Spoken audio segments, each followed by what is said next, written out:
आजको हाम्रो विषयवस्तु रहेको छ, हामी जति धेरै प्रार्थना गरे पनि बिरामीहरू किन निको हुँदैन। आज हामी यसै विषयमा नै रहेर कुराकानी गर्नेछौँ। यदि तपाईँहरूले पनि यस विषयलाई जान्न चाहनुहुन्छ भने यस भिडियोलाई सुरुदेखि अन्तिमसम्म हेर्न नभुल्नुहोला। अब लागौ ढिला नगरिकन आजको विषयवस्तुतर्फ नै। परमेश्वरको समय र इच्छा फरक हुन सक्छ। उपदेशक 3 अध्यायको 1 मा हेऱ्यो भने हरेक कुराको समय छ र स्वर्गमुनि प्रत्येक कामको एउटा समय हुन्छ। हामी यो कुरालाई बुझ्दै गर्यो भने हामी तुरन्त निको होस् भनेर हामी प्रार्थना गर्छौँ, तर परमेश्वरले कहिलेकाहीँ आफ्नो समय रोज्नुहुन्छ। त्यसकारण ढिलाइ हुन सक्छ। ढिलाइ हुनु भनेको चाहिँ अस्वीकृति हो भनेर चाहिँ हामी भन्न मिल्दैन, किनकि कहिलेकाहीँ उहाँको समयअनुसार हामीलाई ढिलो पनि हुन सक्छ।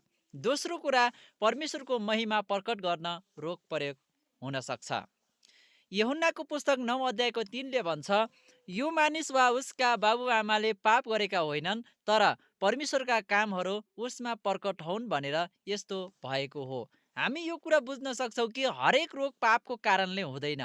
कहिलेकाहीँ रोगबाट परमेश्वरको महिमा, धैर्य, विश्वास, अनुशासन र साँचीहरूको रूपमा प्रकट गर्नको लागि पनि ढिलो हुन सक्छ। तेस्रो कारण हामी हेर्नेछौँ, पाप र अधर्मले प्रार्थनामा अवरोध ल्याउनु। यसैया 59 को 1 र 2 ले भन्छ, तिमीहरूका अधर्मले तिमीहरूलाई तिमीहरूका परमेश्वरबाट अलग पारेका छन्। हामी यो वचनलाई हामी हेऱ्यौँ भने अपश्चाताप यानि कि पश्चाताप नगरेर हामी परमेश्वरसँगको सम्बन्ध कमजोर हुने गर्दछ।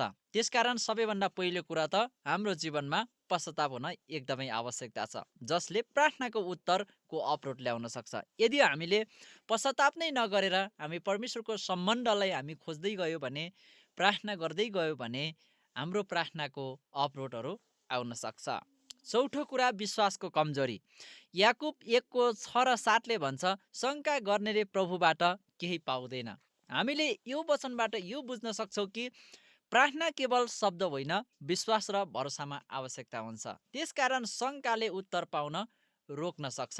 पाँचौँ कुरालाई हेर्नेछौँ, गलत उद्देश्यले प्रार्थना गर्नु। याकुब 4 को 3 ले भन्छ, तिमीहरूले माग्छौ तर पाउँदैनौ, किनकि गलत उद्देश्यले माग्दछौ। हामी यो वचनबाट यो बुझ्न सक्छौँ कि यदि प्रार्थनाको उद्देश्य केवल स्वार्थ वा घमण्ड हो भने उत्तर नआउन सक्छ। त्यसकारण हामी प्रार्थना गर्दा हामी घमण्ड होइन, स्वार्थ होइन, तर हामी परमेश्वरमा भरोसा योग्य भएर चाहिँ हामी माग्न सक्नुपर्छ। छैटौँ कुरा, औषधि र उपचारको पनि व्यवस्था गर्नाले पनि रोग निको नहुन सक्छ।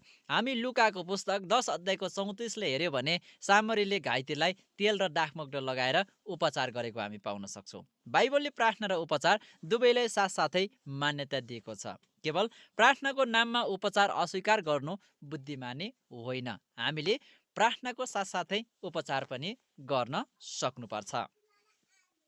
सातौँ कुरा, सबैजना यस जीवनमै पूर्ण निको हुँदैनन्। 2 कोरिन्थी 12 को 8 र 9 ले भन्छ, मेरो अनुग्रह तिमीलाई पर्याप्त छ। पावलको काँडा हटाइएन। कहिलेकाहीँ परमेश्वर रोग हटाउनु भन्दा अनुग्रह र शक्ति दिनुहुन्छ। त्यसकारण हाम्रो जीवनमा रोग हटेन, मेरो रोग चाहिँ निको भएन भनेर चाहिँ हामी आत्तिनु हुँदैन। कहिलेकाहीँ परमेश्वरले हामीलाई अनुग्रह र शक्ति दिनको निम्ति पनि ढिला हुन सक्छ। त्यसकारण हामी निष्कर्षमा यो बुझ्न सक्छौँ कि परमेश्वर सक्षम हुनुहुन्छ, तर उहाँको इच्छा, समय र उद्देश्य सर्वोपरि हुन्छ। प्रार्थना छोड्नु हुँदैन। हामी आत्मपरीक्षण गर्नुपर्छ, विश्वास गर्नुपर्छ, पश्चाताप गर्नुपर्छ र उचित उपचार सबै आवश्यक छन्। त्यस कारणले गर्दा हामी यदि यी सबै कुराहरू पुरा गर्यौँ भने पक्कै पनि हामी निको हुनेछौँ। यी त भए जति धेरै प्रार्थना गरे पनि बिरामी किन निको हुँदैन भन्ने प्रश्नको उत्तर। यदि तपाईँहरू यस्तै अन्य प्रश्नको उत्तर चाहनुहुन्छ भने कमेन्ट बक्समा लेख्दै जानुहोला र तपाईँहरूले जानेका कुरा धेरैभन्दा धेरै समक्ष सेयर पनि गर्न नभुल्नुहोला। धन्यवाद।